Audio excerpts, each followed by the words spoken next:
नमस्कार दोस्तों, आप सब कैसे हैं? आज हम बात करेंगे स्वतंत्र भारत के 9वें राष्ट्रपति शंकर दयाल शर्मा का जन्म 19 अगस्त 1918 को मध्य प्रदेश के भोपाल शहर में हुआ था। उनके पिता का नाम खुशीलाल शर्मा एवं माता का नाम सुभद्रा शर्मा था। शंकर दयाल जी ने अपनी शिक्षा देश एवं विदेशों की यूनिवर्सिटी से पूरी की थी। शंकर दयाल जी ने शिक्षा की शुरुआत सेंट जॉन कॉलेज से की थी। इसके बाद उन्होंने आगरा यूनिवर्सिटी और इलाहाबाद यूनिवर्सिटी से भी शिक्षा ग्रहण की। लॉ की पढ़ाई के लिए वे लखनऊ यूनिवर्सिटी चले गए। शिक्षा के प्रति लगन के चलते शंकर दयाल जी पीएचडी करने के लिए कैम्ब्रिज यूनिवर्सिटी गए। इसके बाद उन्होंने लंदन यूनिवर्सिटी से सार्वजनिक प्रशासन में डिप्लोमा किया। इतनी शिक्षा ग्रहण करने के बाद भी डॉक्टर शंकर दयाल शर्मा जी यहाँ रुके नहीं। उन्होंने लखनऊ यूनिवर्सिटी में 9 साल तक लॉ की शिक्षा दी और वहाँ प्रोफेसर रहे। इसके बाद फिर लंदन चले गए और कैम्ब्रिज यूनिवर्सिटी में भी उन्होंने बच्चों को लॉ की शिक्षा दी। डॉक्टर शंकर दयाल जी सिर्फ पढ़ाई में ही आगे नहीं थे, वे खेल कूद में भी हमेशा से आगे रहे। एक अच्छे धावक एवं तैराक थे। डॉक्टर शर्मा जी ने पत्रकारिता में भी अपना हाथ आजमाया। उन्होंने कविता, इतिहास, कला, संस्कृति, दर्शन, साहित्य एवं विभिन्न धर्मों के बारे में बहुत से लेखन लिखे।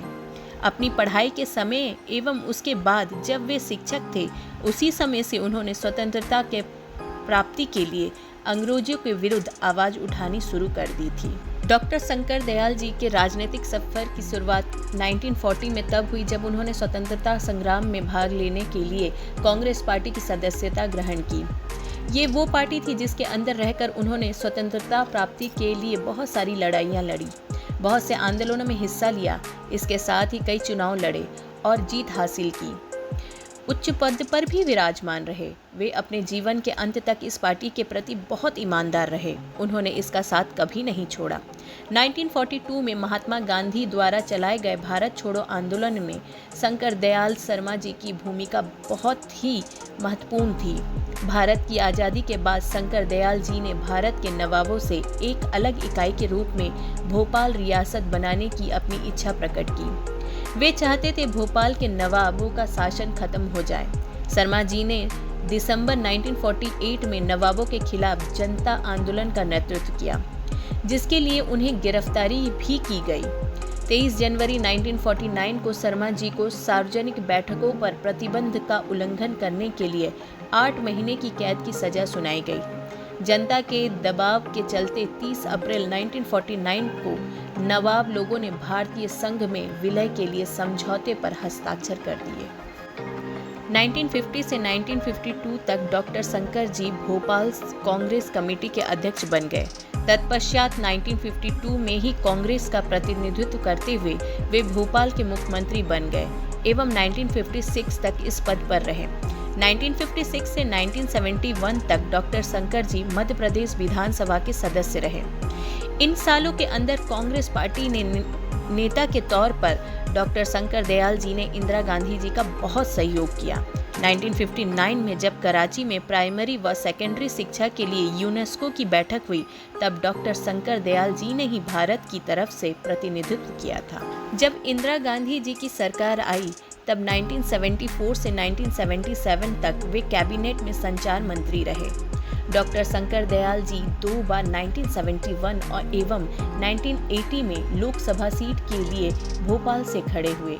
दोनों ही बार उन्हें सफलता प्राप्त हुई।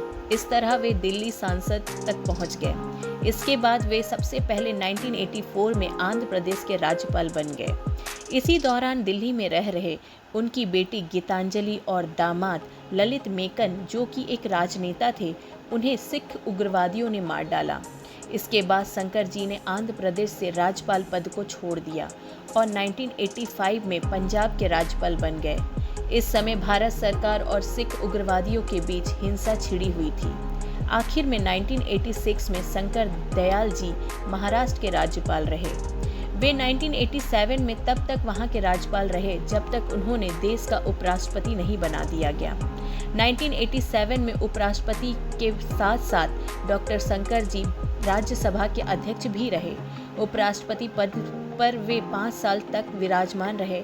इसके बाद 1992 में जब आर वेंकट रमन का कार्यकाल समाप्त हुआ, तब डॉक्टर शंकर दयाल जी को राष्ट्रपति पद से नवाजा गया। 1992 से 1997 तक शंकर दयाल जी राष्ट्रपति पद पर कार्यरत रहे। अपने जीवन के आखिरी 5 सालों में दयाल जी को स्वास्थ्य संबंधी बहुत परेशानियां हुई। 26 दिसंबर 1999 को दिल का दौरा पड़ने के कारण डॉक्टर शंकर दयाल जी का देहांत हो गया। उनका दाह संस्कार दिल्ली में विजय घाट के पास कर्मभूमि में ही हुआ था। डॉक्टर शंकर दयाल जी एक गंभीर व्यक्तित्व, संजीदा और प्रतिबद्ध रहने वाले एवं अपने कामों को पूरी लगन एवं समय पर पूरा करने वाले थे।